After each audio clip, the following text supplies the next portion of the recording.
What's going on, everybody? My name is Mark Farzetta. This is the Farzy Show, presented by Steven Singer of Steven Singer Jewelers. Hope you guys just had a beautiful, a lovely, a gorgeous even Tuesday. Rest of your Tuesday. I hope you did. Flyers got a victory for you. That's fun. Ben Simmons has been shut down. The Phillies have wrapped up spring training. Derek Hall with a walk-off. How about that one? Driving in the game-winning RBI. And Garrett Stubbs. You see Garrett Stubbs, friend of the show, run out there to get up there and get a big hug. Get a huge hug for Phillies first baseman Derek Hall. Rhys Hoskins, they announced when he's going to have surgery. And Jeffrey Lurie, his annual state of the team. One of the things I actually appreciate about Jeffrey Lurie is that he's not an owner that's like mugging for the camera. He's not always looking for the camera. He's not always looking for recognition. He talks like once a year. Maybe if something huge goes on, he'll speak twice.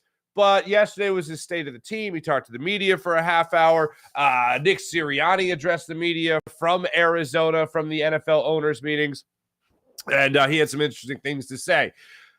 I don't need any more affirmation other than continued success from Jalen Hurts, which I am very confident we'll get. But I don't need any further affirmation from coaches, from ownership, from the front office, that Jalen Hurts is the guy, okay? I don't need that anymore. But damn, I love to hear it.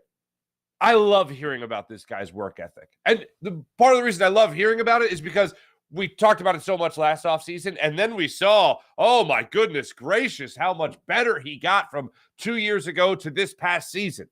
How much better he got in one offseason. So, yeah, keep talking to me about work ethic. Keep talking to me, Nick Sirianni, about how Jalen Hurts is out there at the Nova Complex. Still the first one to show up. Still the last one to leave. Jeffrey Lurie used a phrase, and I'm going to play a clip for you. And when I play this clip, there's a phrase Jeffrey Lurie uses that should be slapped on a T-shirt already when describing Jalen Hurts. So we'll get to Jeffrey Lurie's comments yesterday. We'll get to Nick Sirianni's comments yesterday. And we'll get to this thing that is just amazing. It's absolutely mind-boggling. The fact that the Philadelphia Eagles will be wearing Kelly Green jerseys again. I have heard a lot of people talk about how the Eagles won the Super Bowl in midnight green 5 years ago, so why would we want any other color for the Eagles to wear, especially when it's a color that represents a losing era of football? That's an argument you might hear from the one person in the office, the one person on your Zoom call. Why even wear Kelly Green? They didn't win any Kelly Green. Excuse me, sir or madam, okay? Excuse me, human. Listen to this. The Eagles have won 3 championships in that Kelly Green. Not Super Bowls, but championships. 48, 49, and 1960. So don't you tell me it's an era of losing. And also one of the most entertaining quarterbacks of all time.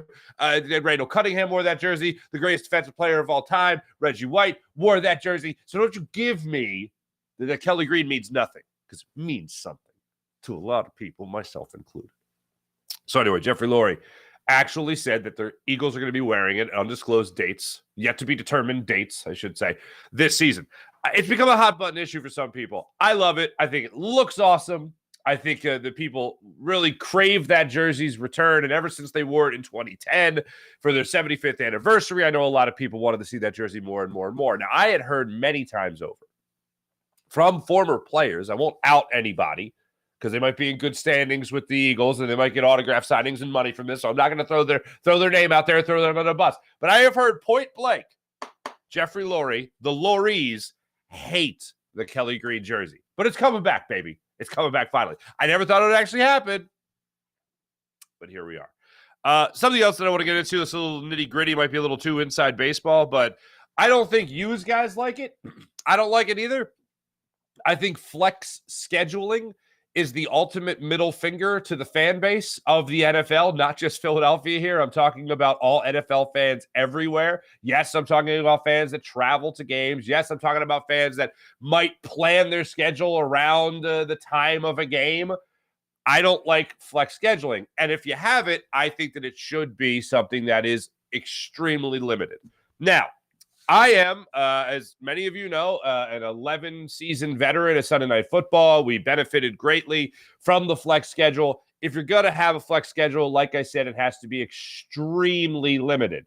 Does that set yourself up, if you're the NFL or you're the TV networks, does that set yourself up for expanding? Because now every NFL carrier wants to be able to have that flex scheduling. It absolutely does. But the NFL has to, I think, save itself from itself in this. The idea of flexing Thursday night games is astounding, especially when you throw in the caveat that another team could have 2 Thursday night games in one season. That is ridiculous. I think of the Cowboys, the Lions with Thanksgiving, they might play more than one Thursday night game a year. That is awful. Or on a Thursday through the season. That's awful. Like I know it's the Cowboys and we shouldn't care. We're like, yeah, make it harder for them. Fine. Yeah, I care about what it's going to affect the Eagles.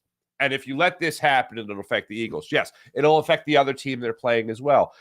But let's not forget that the NFL just had a huge win here, a huge win in getting a 17th game added to the schedule. They did that, as I told you for years, they did that because they made the game so much safer. You can't hit the quarterback the way you used to. You can't hit a defenseless receiver the way you used to. The game's not nearly as physical or as dangerous as it used to be. It's still dangerous. It's like what I tell you about quarterbacks. It's not easy to play quarterback, but today it's never been easier to be a quarterback in the NFL. It's never been safe to play football, but it's never been safer to play football than it is right now. So when you look at this, the NFL did all that safety protocol with the sole intention of saying we made the game safer. Now, look, we can play another game. We can add another game to the schedule. Maybe in a couple of years, we'll add an 18th game to the schedule, and then we'll throw in another bye week. And now they're saying across the board, you could have 2 Thursday night football games in the same season. I think that's bonkers. We'll let you hear what Jeffrey Lurie has to say about that. One thing he does acknowledge that I thought was a huge thing to talk about was the idea of we're heading to a completely streaming world. And I know I'm doing a streaming thing right now, so I love to hear that. But the NFL and what they could charge television to keep their games and what they could charge streaming services to have their games is absolutely amazing. The NFL is in such a win-win-win scenario right now. It's going to be very interesting to see where this ends up, even over the next couple years. Not even 5 years, not even half a decade down the line. Next couple years, we could be seeing a lot more of the streaming services. We had 1 year of the Thursday night package just being on Amazon. Now imagine you got 2 more of those and throw in a flex to that, forcing people over to the other side, to the side of streaming. Oh, this is going to grow exponentially. This is going to grow at an expedited rate. And it's going to be interesting. I'm just going to say it's going to be interesting to see where this goes. The idea of playing overseas as well, more and more, it's crazy. It's absolutely crazy. But let's get into the things that we care about mostly, and that's the Philadelphia Eagles, and that's what's going on. We're going to get into the Phillies as well a little bit later on. But I like I said, I never get tired of hearing about Jalen Hurts and his work ethic. I never get tired about what this guy brings to the table on and off the field. And from what it sounds like, he is very rarely off the field. He is doing something at every second to prepare himself to be better, a better version of himself on the football field. So yesterday, let's start with Nick Sirianni because he was the first to address the media. He was out there in Arizona, and he was talking about Jalen Hurts, and he was asked basically for an update. Contract aside, Jalen Hurts, what's he been doing so far this offseason? What have you noticed from Jalen Hurts so far post-Super Bowl? Yeah, he's still in there working hard, still in there going, lifting and working it like a maniac in the weight room. Just getting after it. Because again, people have asked me how good can Jalen Hurts be? No one knows what Jalen's ceiling can be, but I know, God willing, he can reach it because of all the factors that he has. So, he's not all of a sudden different because. He's still putting in the work like you've seen him put in the work the last, couple years. You could say, oh, he's his coach. What is he going to say? Well, when guys go top shelf with their compliments, that's where I really start listening because they're not just trying to come up with something that sounds good. They're trying to accurately depict what the guy is doing. And when you talk about a guy like Jalen Hurts, not sure what his ceiling is, but I know he's going to reach it. That's what he's doing in the weight room. That's what, I mean, it sounds obvious. We're talking about, oh, he's practicing to make perfect, right? It sounds like the most cliche thing in the world. But when you think about Jalen Hurts, the thing that jumps to mind is his ceiling is, right over his head, and he just continues to bang his head against it to make sure it goes up a couple inches, puts his hands up, raises that ceiling a little bit. Dare I say, raises the roof, trying to get after that potential. Absolutely love it. And that's why in last offseason, when the question was buzzing around, the question about whether or not he was the guy, I had consistently said that this is a guy you can't bet against because he's got talent and he's got a phenomenal work ethic. Jeffrey Lurie. We'll jump over to Jeffrey Lurie. And this is, you want to talk about what you just heard right there from your head coach, what you just heard there from Nick Sirianni. I don't know what his potential is, but I know he'll reach it.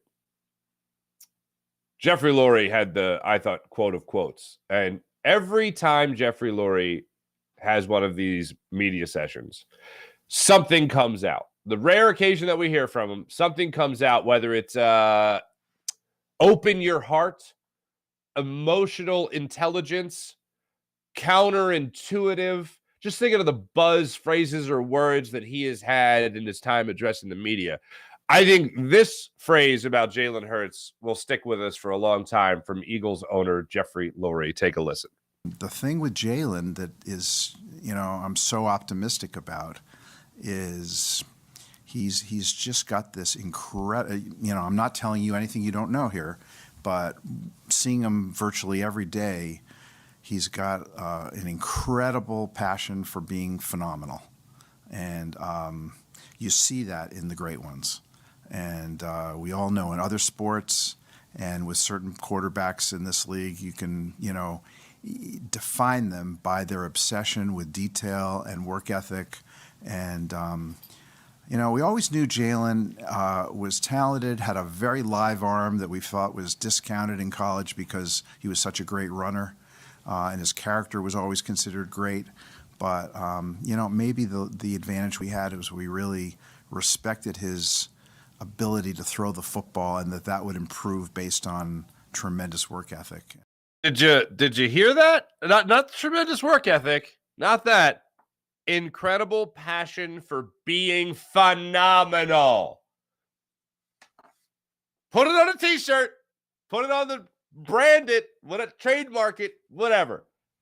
Incredible passion for being phenomenal. That's your quarterback. That's your quarterback. That's their quarterback. I'd like to go to work today and your boss just comes over and puts his hand on you, her hand on you, and just goes, hey, you have an incredible passion for being phenomenal. If you're in Jalen Hurts situation, thank you. $50 million. Average annual salary, $50 million. Let's make it happen. Yes, I'll renegotiate. Jeffrey Lurie's right over there. No. For the people on the podcast, I was pantomiming that Jeffrey Lurie was standing over there, and I was telling him $50 million. Anyway, they love this man. They absolutely love him. How could you not love him? How could you not love him? Second year as a starter, you're playing in the Super Bowl? Oh, yeah. More of that, please. Speaking of that Super Bowl, there's been two teams that have made it back to the Super Bowl after losing the Super Bowl. The Buffalo Bills did it a couple times, if you remember, for all the fellow old heads such as myself. But the Eagles are now in that situation where they're going to be asked about whether or not they're a team that can make it back to the Super Bowl. And wouldn't you know it, Howard Esky was out there probably golfing and asking questions. Those are the two things Howard likes to do most. So Nick Sirianni got asked about what's it going to take to get back to the Super Bowl. And in this, he revealed a little thing about Jason Kelce. Now again, nothing we don't already know. Jason Kelce is a hell of a leader, but Jason Kelce apparently addressed the team as he addressed the media before the season started. We all remember talking about how this season and this roster was going to be rat poisoned because so many people were telling you that the Eagles are going to be great. There was a quote from Miles Sanders about how it was like an all-star team, and people such as myself were like,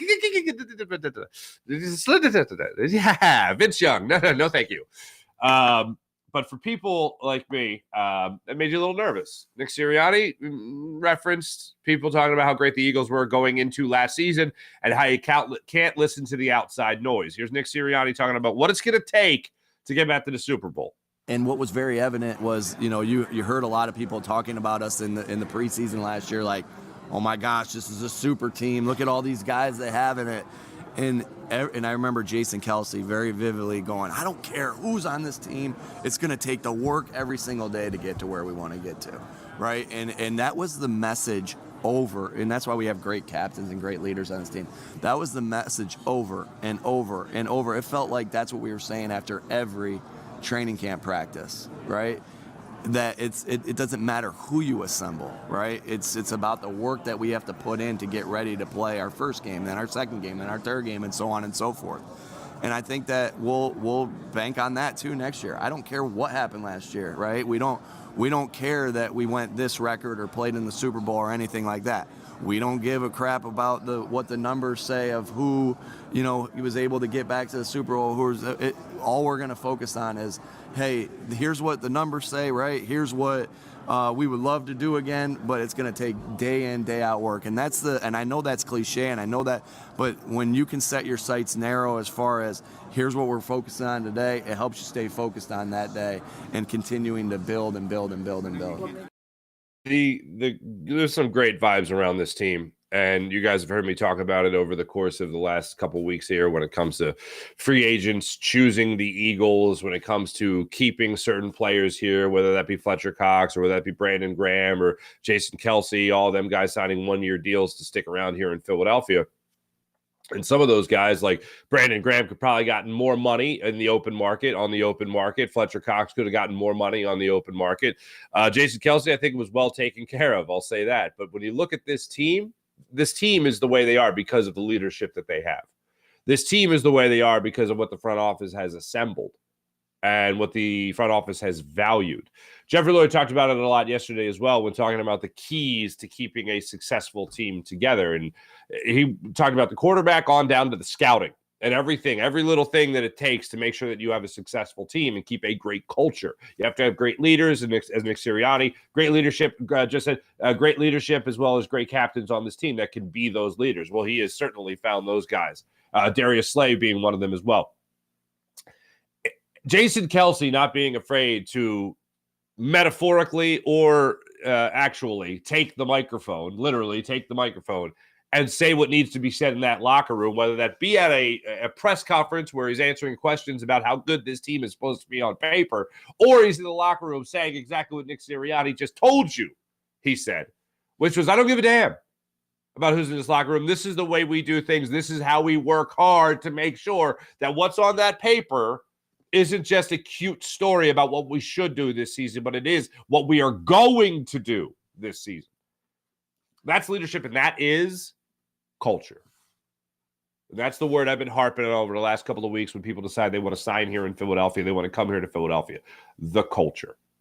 Everyone wants to work in a great culture and a great environment. The Eagles have that. And the fact that you have a pretty damn good quarterback, too, really helps as well. That really helps the culture.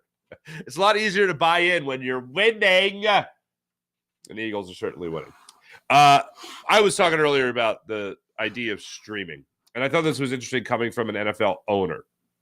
Here's 30 seconds from Jeffrey Lurie talking about where we're headed, because I know a lot of people don't like this. This is a brand new pair of, I'll say, slippers that eventually you're going to break in and they're going to be super comfortable. For some people, it's slippers maybe. For other people, it's Chuck Taylors. I don't know. It's having to run sprints in Chuck Taylors. I don't think you're ever going to get used to it, but it's just the way it is. I don't know. Jeffrey Lurie talking about the idea of streaming, the idea of flexing, the idea of more Thursday night games. Here's Jeffrey Lurie on all that. More and more people are watching games through streaming. I think we know that that's where it's all headed. And so there's an attempt at wanting to make the Thursday night package even more attractive. And, there's ways of doing that. We could allow teams to be on there more than once and not require every team to have to be on there, so that you can create some matchups in May when you're doing the schedule and try to have somewhat of a better series of matchups for Amazon and for the ratings and for the fans on Thursday night. Yeah.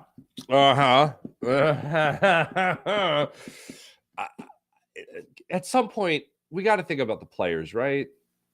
Darius Slay tweeted out, nah, which I just thought was hilarious because I'm with you. We love this. We're American. We love the NFL. We love football. There's certain things we turn a blind eye to, whether that just be flex scheduling in general. As I said before, I benefited greatly from it personally. All right. But if it exists, and I think it should exist, it just should be very limited. But once you open up that box, hello, Pandora.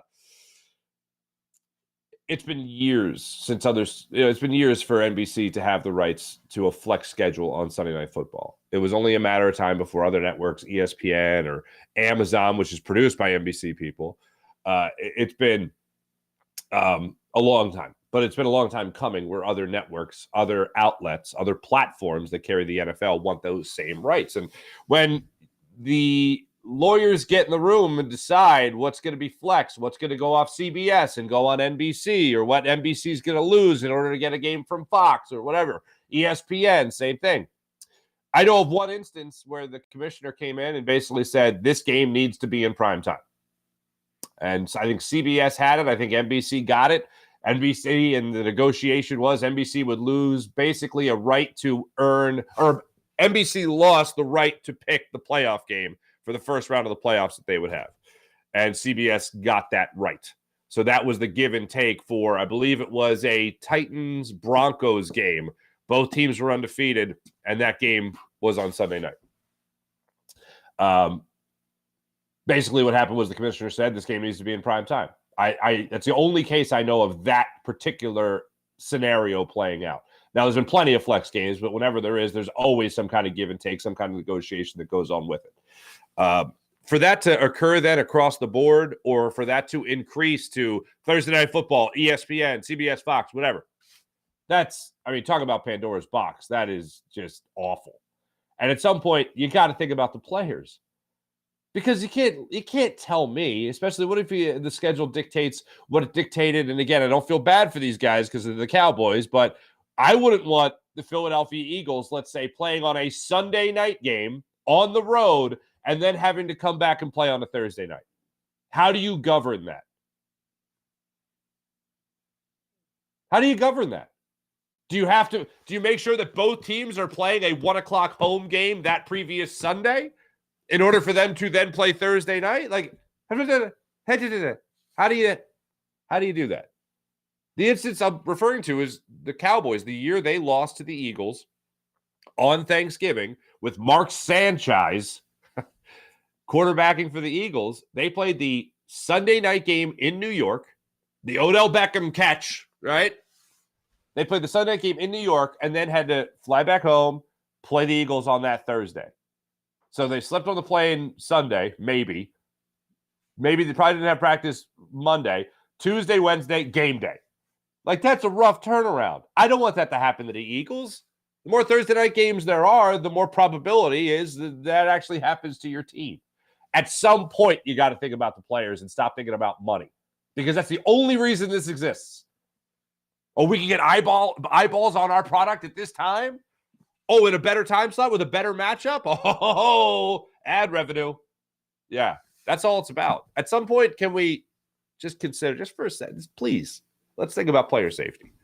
And let's also think about the quality of the product. Is that the best brand of football? I don't think it's the best brand of football. Yes, everything is heading in the streaming platform. Everything. That's why all the major networks are trying to get their hands in streaming platforms. So I get that. But I think we could do that without having to force people's hands at Thursday Night Football. Let's cross our fingers for that. Phillies. They start their season tomorrow. Talk about preseason hype. Talk about excitement when it comes to the Philadelphia Eagles and all that stuff. I got all that going on right now. Derek Hall, as I mentioned yesterday, capped off spring training by walking it off for the Phillies. 5-4 win yesterday over the Blue Jays.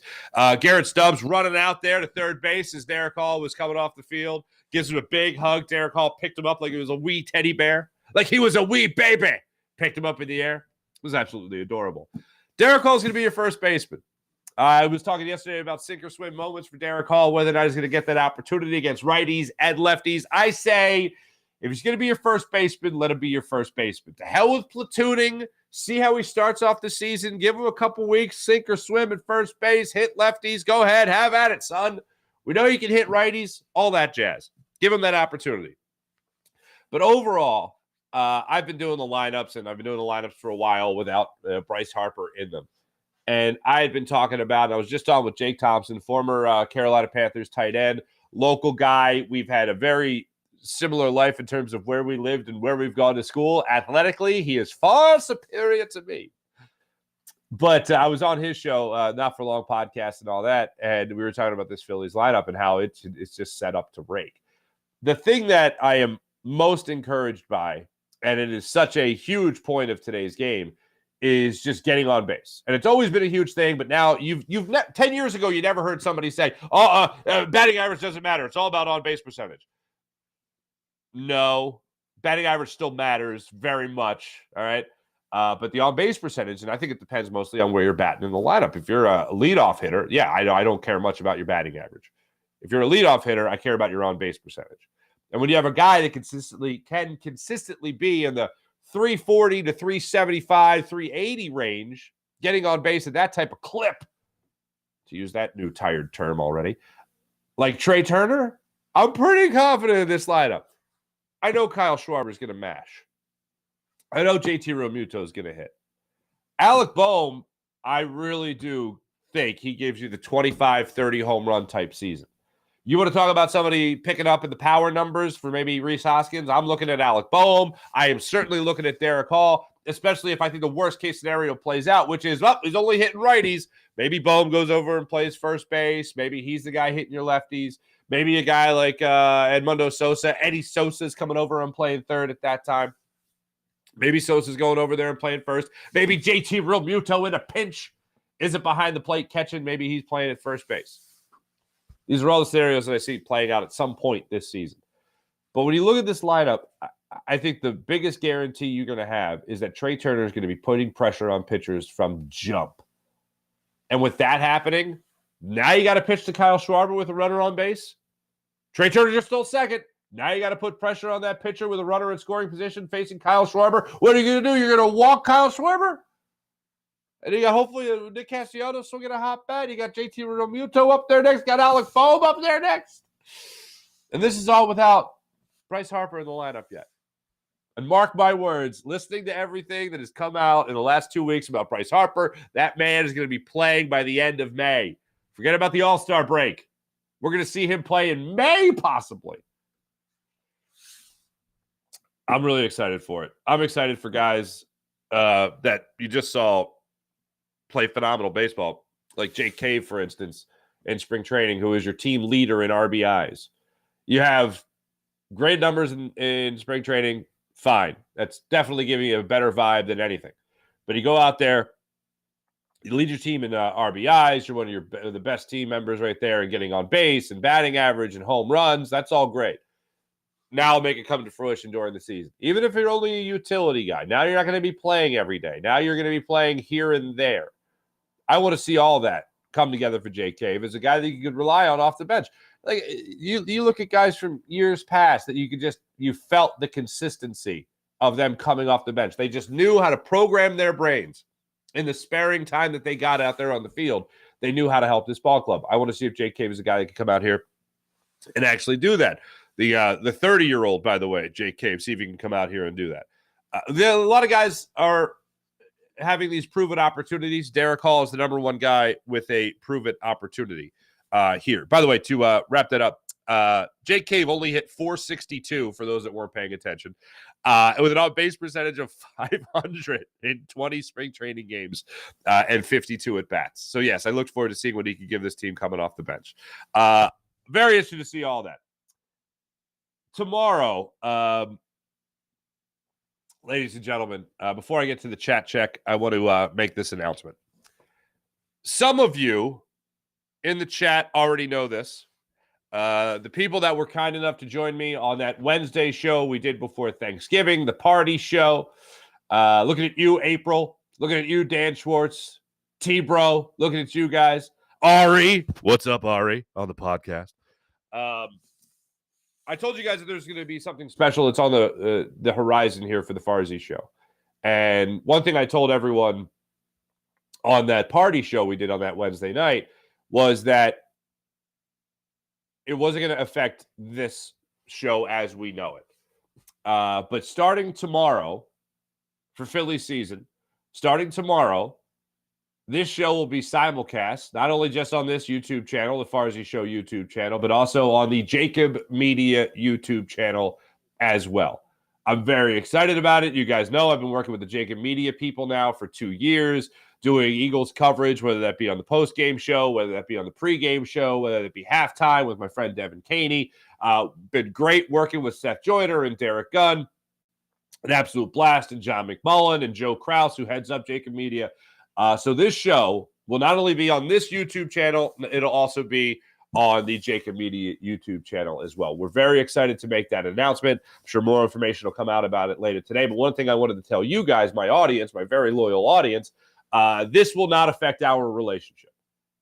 The reason is because we're going to be on 2 separate channels. So I know a lot of people might say, oh, well, what about the chat check? What about getting our shout outs and our conversation and having that interaction with the show? Still happening. As I said, we'll be on 2 separate channels. So I will have 2 monitors set up, one for the chat of the Jacob Media people, the new people that we'll welcome into the Farzy Show audience.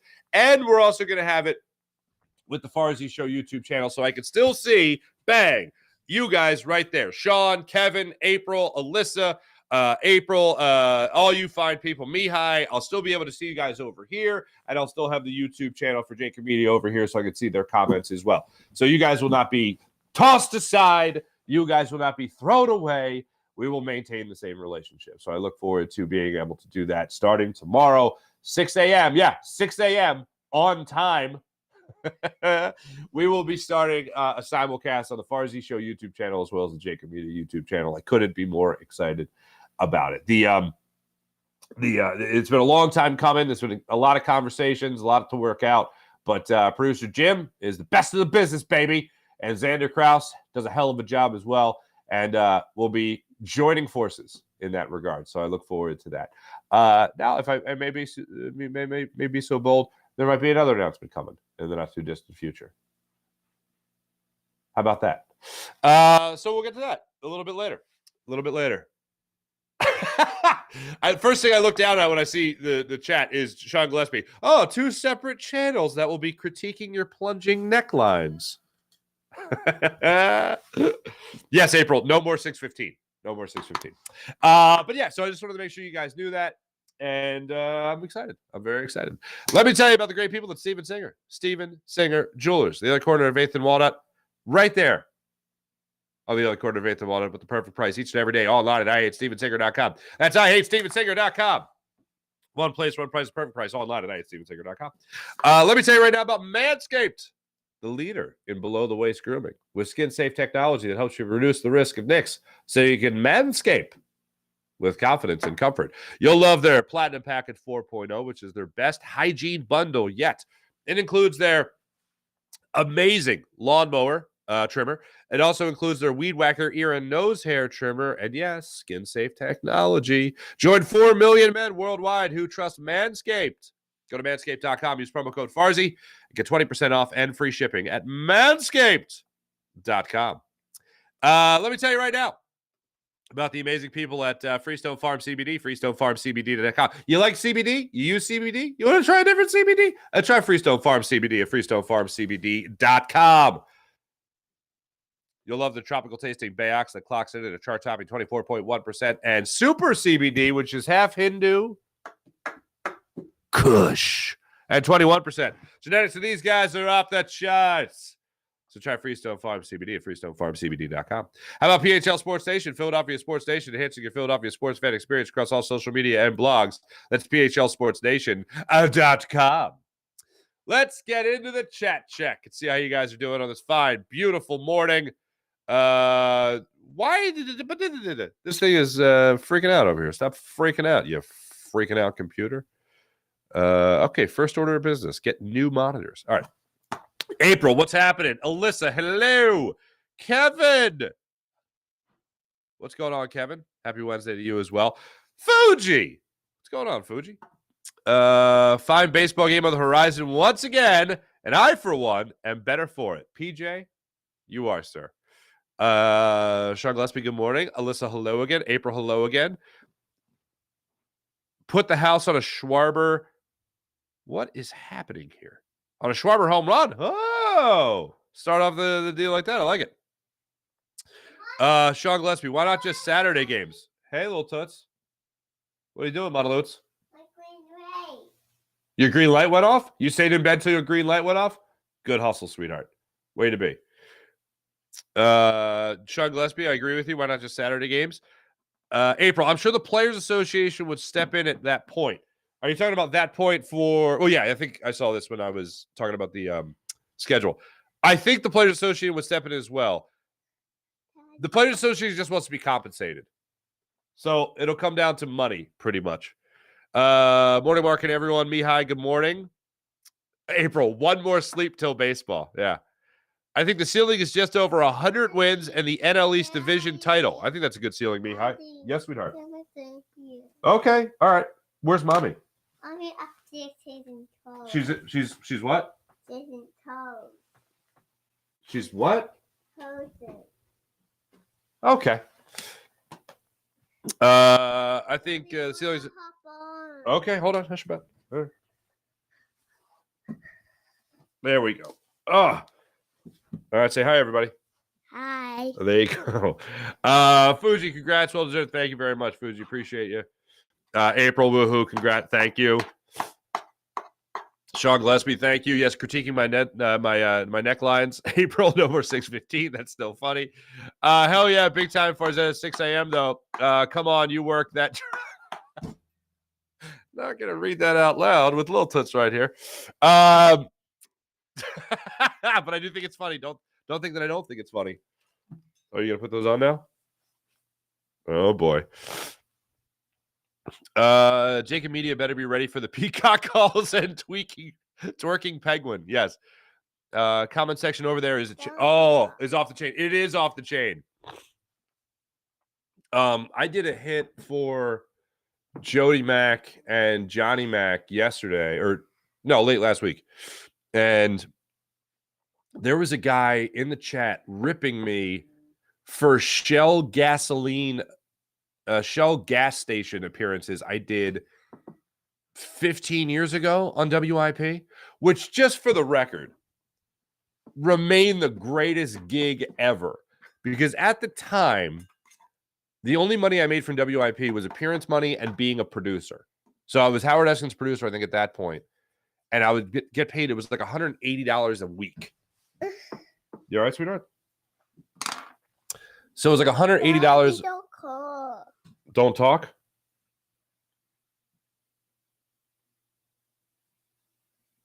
Can I talk to people on the podcast? No? Just no talking? Just no talking? If I don't talk, then you don't get to eat mac and cheese every day. Hi. And those appearances, I'll just say this. They would give me... I would make more money in the 2 hours at the gas station than I would in the entire week of making being producing afternoons. Second order of business, lock the door. April, that is happening today. Show the vault, earmuffs, laugh out loud. Yep, all that and more. So yeah, thanks to everyone in the chat. You guys are great. Can you say thanks to everybody in the chat? Thank you guys really in the chat. Very good, sweetheart. Let's move on to the morning rush, brought to you by Sky Motorcars, skymotorcars.com. This is a bit of an enigma. Okay, well, first off, congratulations to the Flyers. They won 4 in a row last night.